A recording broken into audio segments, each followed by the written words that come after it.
একটা আইন কলেজ স্থাপন হবে, একটা ল কলেজ স্থাপন হবে। আমাদের সরকার আপনাদের জন্য চিন্তা করেছে বন্ধুগণ। সামাজিক ব্যবস্থা থাকে, এই সামাজিক ব্যবস্থার ঊর্ধ্বে উঠে আমাদের নির্ণয় নিতে হবে। আপনারা দেখেছেন যে কংগ্রেস আর এআইইউডিএফ মিলে একটা আতাত হয়েছে, একটা গঠবন্ধন হয়েছে। এই গঠবন্ধন বিগত যখন সাধারণ নির্বাচন হয়েছিল, আমি যখন সেই সাধারণ নির্বাচনে উপনীত হয়েছিলাম, আমাকে অনেকে বলেছিল যে कांग्रेस और एआईयूडीएफ अलायंस আছে, आपको इलेक्शन हरा देंगे, आपको सीट नहीं मिलेगा, ভোট नहीं मिलेगा।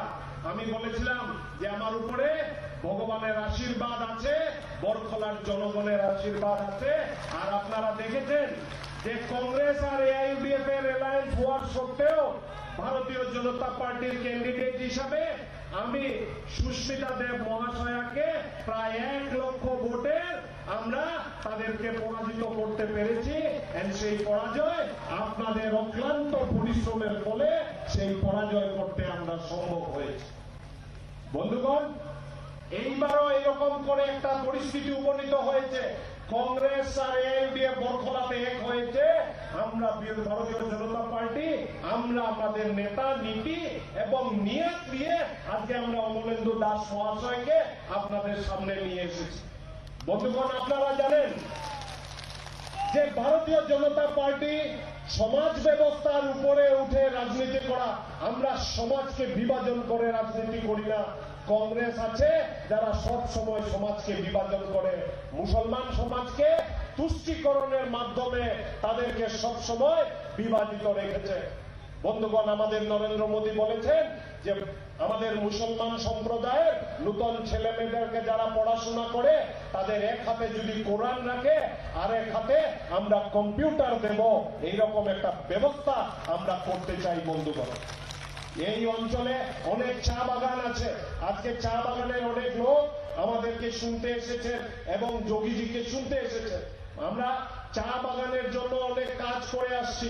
আপনারা দেখেছেন যে বিগত কিছুদিন আগে এই অঞ্চলে প্রায় 9টা চা বাগানের জন্য, চা বাগানের বাচ্চা কচি কাচাদের পড়াশোনা করার জন্য আমরা স্কুল খুলেছি। 9টা স্কুল এই অঞ্চলে চা বাগানে স্থাপিত হয়েছে। 2 ফেজে হবে। প্রথম ফেজে ক্লাস 5 অবধি, তারপরে 6 থেকে 10 অবধি এই স্কুল চা বাগানে আমরা বানাচ্ছি।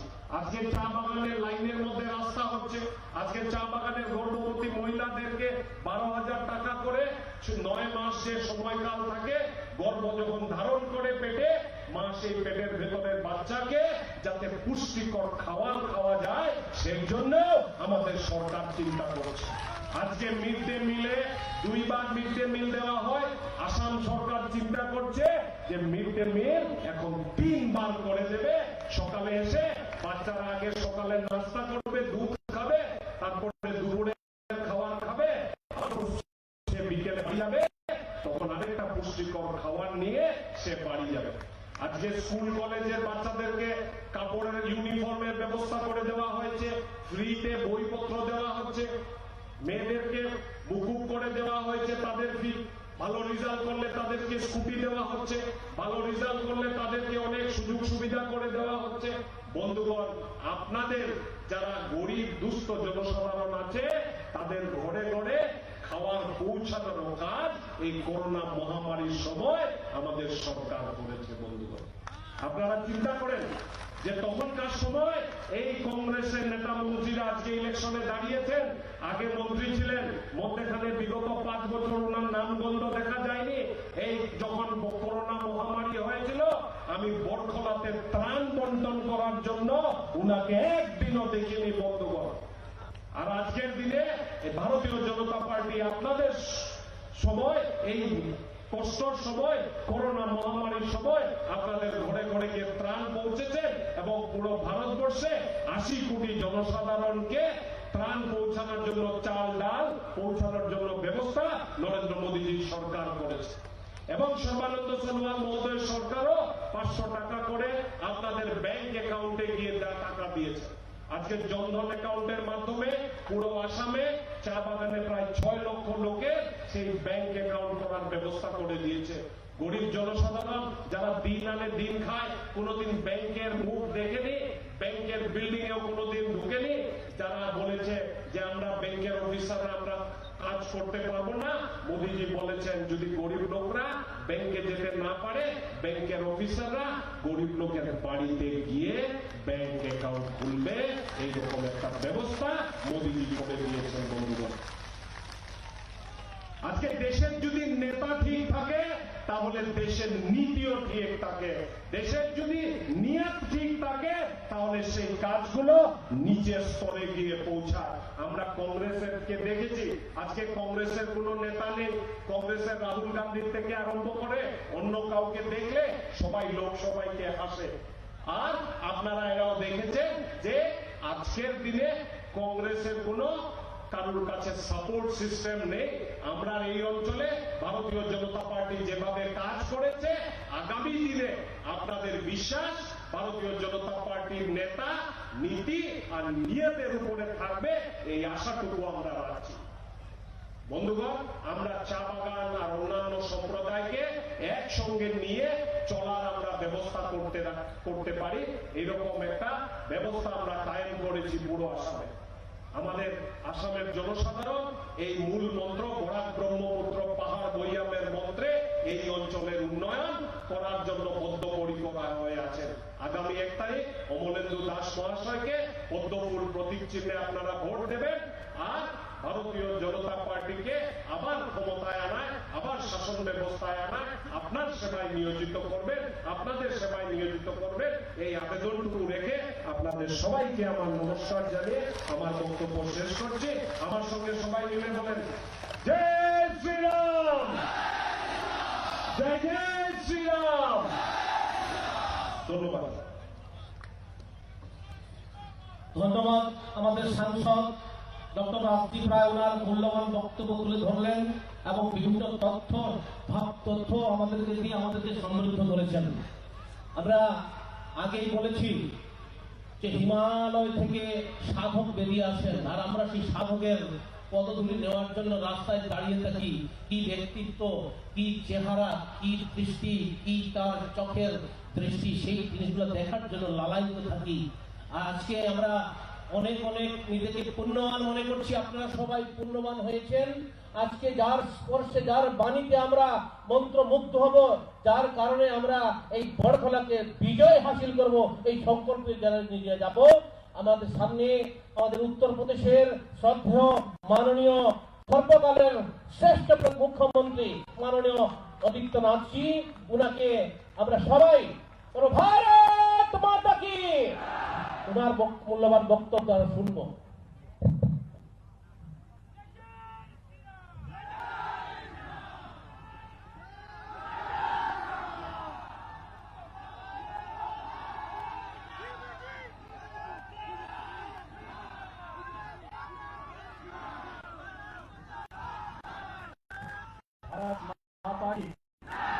भारत माता की, भारत माता की, वंदे वंदे वंदे।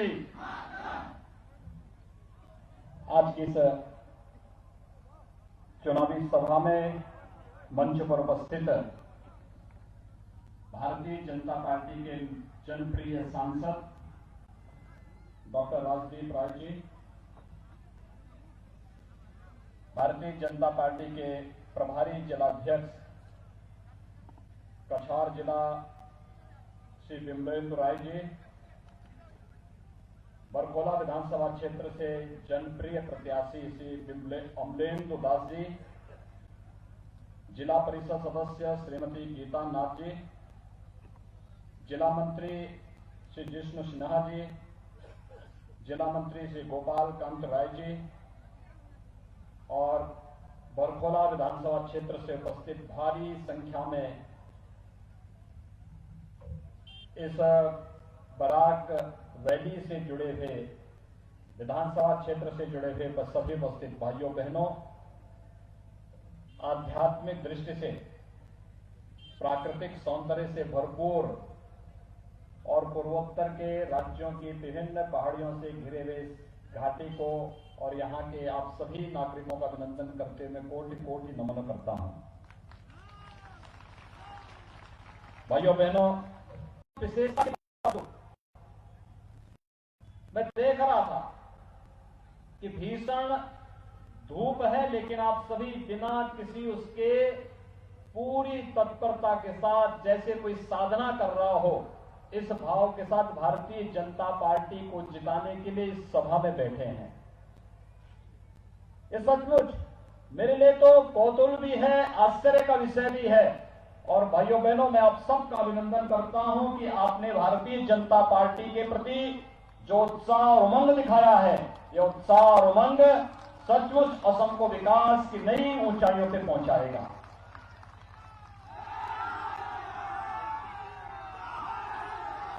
ये सब इसलिए संभव हो पाया क्योंकि प्रधानमंत्री मोदी जी ने देश को 2014 में एक विजन दिया था, और वो विजन था विकास का।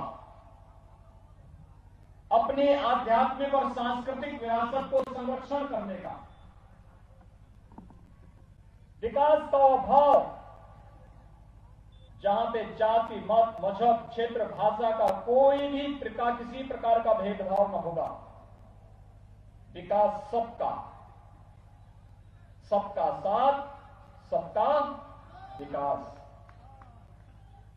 विकास के पैमाने पर किसी के साथ भेदभाव नहीं, लेकिन विकास के नाम पर तुष्टीकरण भी नहीं,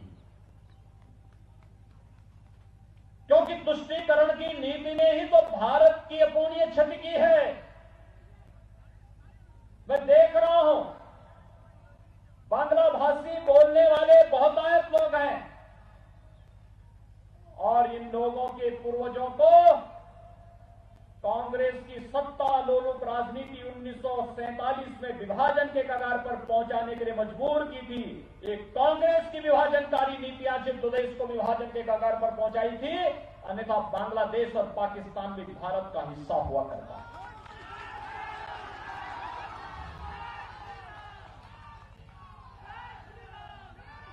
कांग्रेस की जो विभाजनकारी नीति 1947 में थी, जिसके बारे में 1947 के पहले, 1945 के पहले बंगाल की धरती पर पैदा हुए महान क्रांतिकारी नेताजी सुभाष चंद्र बोस ने कांग्रेस को आगाह किया था। लेकिन कांग्रेस है कि सुधरने का नाम नहीं ले रही। कांग्रेस ने संकल्प ले लिया था कि सुधरेगी नहीं, भले देश का विभाजन हो जाए, और उसने वही किया। डॉक्टर श्यामा प्रसाद मुखर्जी इसी धरती में पैदा हुए थे, बंगाल की धरती पर। उन्होंने भी आंदोलन चलाया था।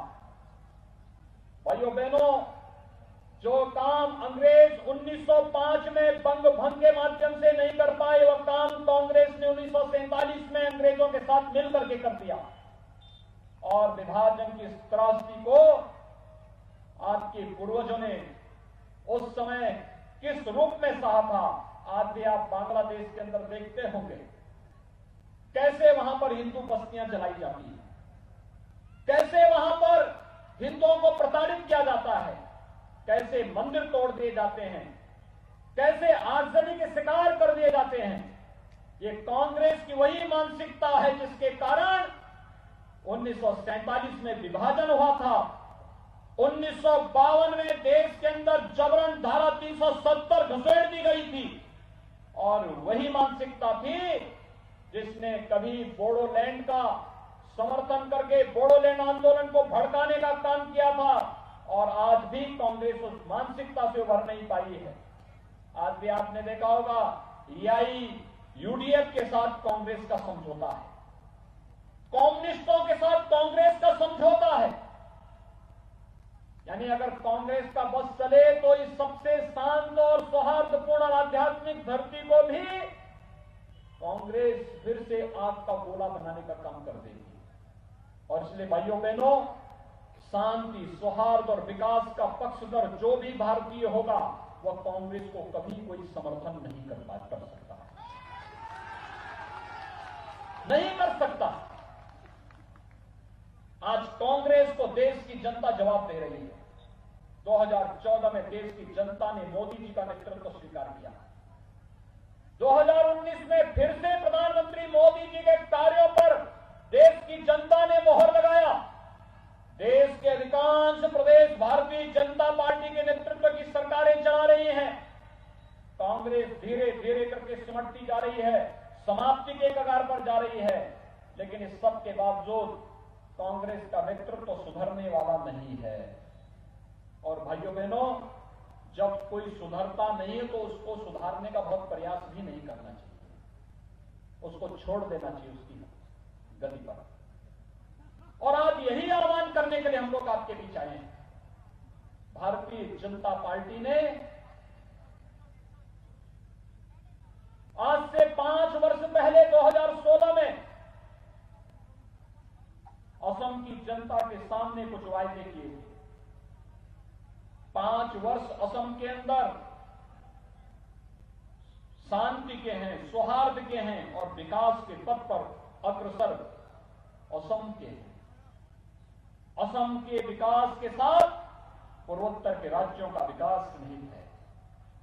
जब हम इस बराक वैली को देखते हैं, एक तरफ त्रिपुरा दिखाई देता है, एक तरफ मणिपुर दिखाई देता है, एक तरफ मेघालय दिखाई देता है और एक तरफ बांग्लादेश भी दिखाई देता है। यानी ये भारत के और पूर्वोत्तर भारत के विकास का मेरुदंड है बराक वैली। और बराक वैली और असम के विकास के साथ प्रधानमंत्री मोदी जी के विजन को सर्बानंद सोनोवाल के नेतृत्व की भारतीय जनता पार्टी की सरकार ने एक नई ऊंचाई दी, एक नई पहचान दी। आपने देखा होगा 5 वर्ष में मकान आवास दिया सबको, सौभाग्य योजना में विद्युत के कनेक्शन दिए बिना भेदभाव के सबको। आयुष्मान भारत में 5 लाख रुपए की स्वास्थ्य बीमा का कवर दिया सबको, राशन की सुविधा दिया सबको, उज्ज्वला योजना में कोई गैस का कनेक्शन दिया सबको, प्रधानमंत्री किसान सम्मान निधि दिया सबको। यानी योजनाओं का लाभ सभी नागरिकों को समान रूप से दिया। और तो और बाढ़ जैसी विभीषिका से भी बचाने के लिए बराक नदी का ड्रेजिंग करके इस बराक वैली को बाढ़ की विभीषिका से बचाने का काम भी किया है सर्बानंद सोनोवाल की सरकार ने। यानी हमने विकास में भेदभाव नहीं किया, लेकिन साथ साथ 5 वर्ष में 2000 से अधिक आतंकवादी और अलगाववादियों ने समर्पण करके राष्ट्र की मुख्य धारा से जुड़ने का काम भी किया। ये विकास और सौहार्द का, शांति का एक समन्वय भारतीय जनता पार्टी की पहचान है। और भारतीय जनता पार्टी अपनी इस पहचान के साथ आज एक बार फिर से आपके सामने इस चुनाव में आई है। असम विधानसभा का ये चुनाव मात्र सत्ता प्राप्त करने का एक माध्यम नहीं है। असम की पहचान को बनाए रख करके, इसकी अस्मिता को अछूते बनाए रखने के संकल्प के साथ हम लोग आगे बढ़ रहे हैं। 5 वर्ष में जैसे असम की पहचान मां कामाख्या है, हमारी आराध्य देवी है, कालीबाड़ी का मंदिर है, जैसे महाबोध ब्रह्मपुत्र और बराक नदी है, ऐसे ही असम की पहचान राइनो भी है। लेकिन कांग्रेस के नेता क्या करते थे? राइनो का शिकार करते थे, उसकी सींग को ले जाकर के अंतर्राष्ट्रीय बाजार में तस्करी करते थे, असम की पहचान को छुपाने का कार्य और उसको समाप्त करने के षड्यंत्र कर रहे थे। 5 वर्ष में राइनो का कोई शिकार असम के अंदर नहीं हुआ, बल्कि असम एक बार फिर से राइनो को पहचान दिलाने के लिए फिर से देश और दुनिया के अंदर जाना जा रहा है।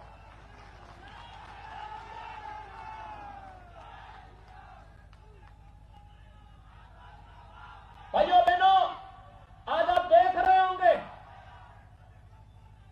त्रिपुरा के अंदर 2019 में कम्युनिस्टों का सुपड़ा साफ हो गया, कम्युनिस्ट पूरी तरह गायब हो गए। तो लाइन से जोड़ने का कार्य प्रधानमंत्री मोदी जी ने किया। बाढ़ की समस्या का समाधान करने का संकल्प मोदी जी ने लिया। आज पूर्वोत्तर भारत में कहीं एम्स, कहीं आईआईएम, कहीं आईआईटी, कहीं मेडिकल कॉलेजेस ये खुल रहे हैं। सुपर स्पेशलिटी हॉस्पिटल खुल रहे हैं। हाईवे, रेलवे, एयरपोर्ट इनका निर्माण हो रहा है। ये विकास की मुख्य धारा के साथ जोड़ करके पिछले 7 वर्षों से आप देख रहे होंगे, हर 15 दिन में एक मंत्री पूर्वोत्तर के राज्य में यहां आकर के स्टे करता है, योजनाओं का जमीन पे जाकर के सत्यापन करता है और फिर पूर्वोत्तर के विकास को एक नई पहचान देता है। केवल लुक ईस्ट पॉलिसी ही नहीं, एक्ट ईस्ट पॉलिसी के अंतर्गत प्रधानमंत्री मोदी जी का विजन आज यहां पर जमीन पर उतरता हुआ दिखाई देता है और विकास के इस विजन को लेकर के हम आगे बढ़ रहे हैं। याद रखना, भाजपा जो कहती है, भारतीय जनता पार्टी जो कहती है, वो करके दिखाती है। डॉक्टर श्यामा प्रसाद मुखर्जी ने एक सपना देखा था 1952 में। उन्होंने नारा दिया था, एक देश में एक प्रधान, एक विधान और एक निशान ही रहेगा। कश्मीर में जब कांग्रेस ने धारा 370 जोड़ करके आतंकवाद की बीज बोने का काम किया था, तब डॉक्टर श्यामा प्रसाद मुखर्जी ने नारा दिया था, एक देश में 2 प्रधान, 2 निशान, 2 विधान नहीं चलेंगे। और भाइयों बहनों, मोदी जी ने और अमित शाह जी ने डॉक्टर श्यामा प्रसाद मुखर्जी के सपने को साकार करने का काम किया है। आज कश्मीर में धारा 370 सदैव के लिए समाप्त हो गई है। अगर बराक वैली का नौजवान भी कश्मीर के अंदर जाकर के जमीन खरीदना चाहता है, मकान खरीदना चाहता है, जो कांग्रेस ने आप पर रोक लगाई थी, मोदी जी ने बराक वैली के नौजवानों को भी अधिकार दिया है कि जाइए कश्मीर के अंदर अपना जमीन और मकान खरीद सकते हैं, क्योंकि आप भी भारत के नागरिक हैं और जम्मू कश्मीर भी भारत का एक पार्ट है। भाइयों बहनों, ये पहचान दिलाने का कार्य मोदी जी कर रहे हैं। और यही नहीं, मैं तो आज भाजपा के समर्थन में भी आया हूं और आपको आभार व्यक्त करने के लिए भी आया हूं। 5 अगस्त 2020 को प्रधानमंत्री मोदी जी ने अयोध्या में भगवान राम के मंदिर के निर्माण कार्य का भी शुभारंभ कर दिया है।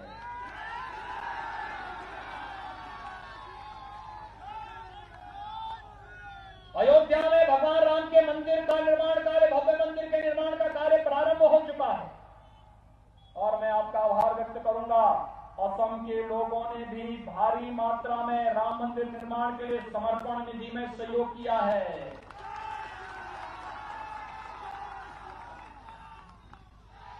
राम हमारी अस्मिता है, हमारी पहचान है।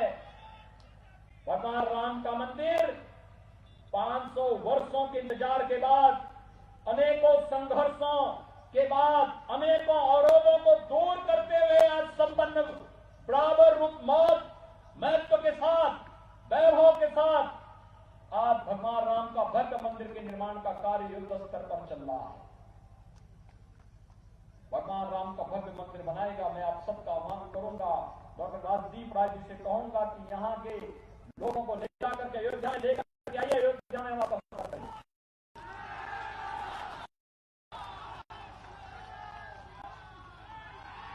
एक नई अयोध्या, राम राज्य की स्थापना करने की अयोध्या फिर से उभर करके सामने आ रही है।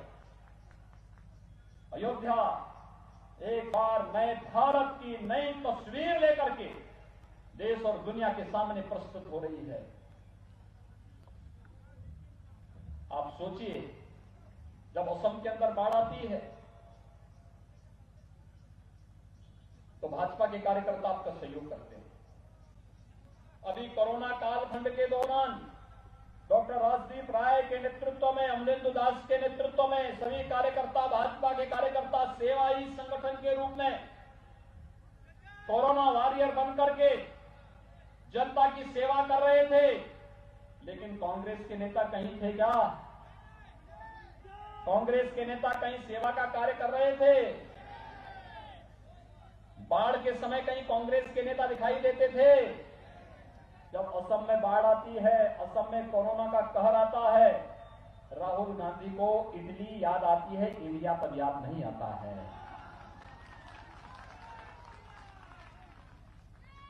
तब कांग्रेस के नेता यहां से गायब रहते हैं, कोई दिल्ली में, कोई इटली में, कोई कहीं और जगह अपनी घूमता रहता है।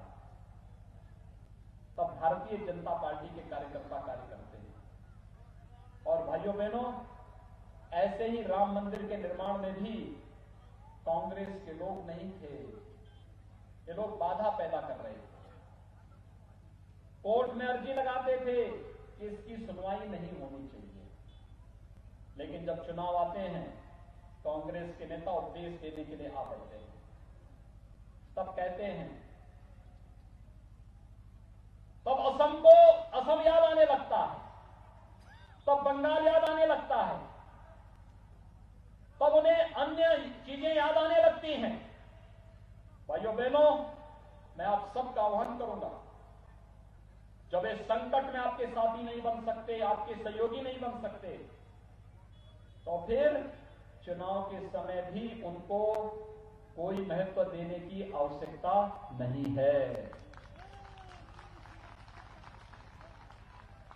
जब केवल चुनाव के दिन नेता आए, उसको भगा देना चाहिए। इस संकट में गायब रहते हैं। बोलो, जब संकट के समय वोट नहीं याद आता है, जनता याद नहीं आती है। जब असम के लोग बाढ़ से पीड़ित होते हैं, कोरोना की चपेट में आते हैं, तब कांग्रेस के नेता गायब रहते हैं। तब राहुल जी को नानी याद आती है। और आज जब चुनाव याद आते हैं, तब मंदिर भी याद आता है और तब असम भी याद आता है। अब ये नहीं चलेगा। और इसलिए भाइयों बहनों, मेरा आप सबसे अनुरोध होगा, विकास और शांति के लिए, असम को एक नई पहचान दिलाने के लिए भारतीय जनता पार्टी के प्रत्याशी श्री अमलेंदु दास को बरघोला विधानसभा क्षेत्र से भारी बहुमत से विजयी दिलाने की अपील करता हूं। आप सभी लोग सहमत हैं भारतीय जनता पार्टी के अमलेंदु दास के समर्थन में? दोनों हाथ उठा करके बोलेंगे, भारत माता की, भारत माता की जय जय श्री राम, जय जय श्री राम, जय जय श्री राम।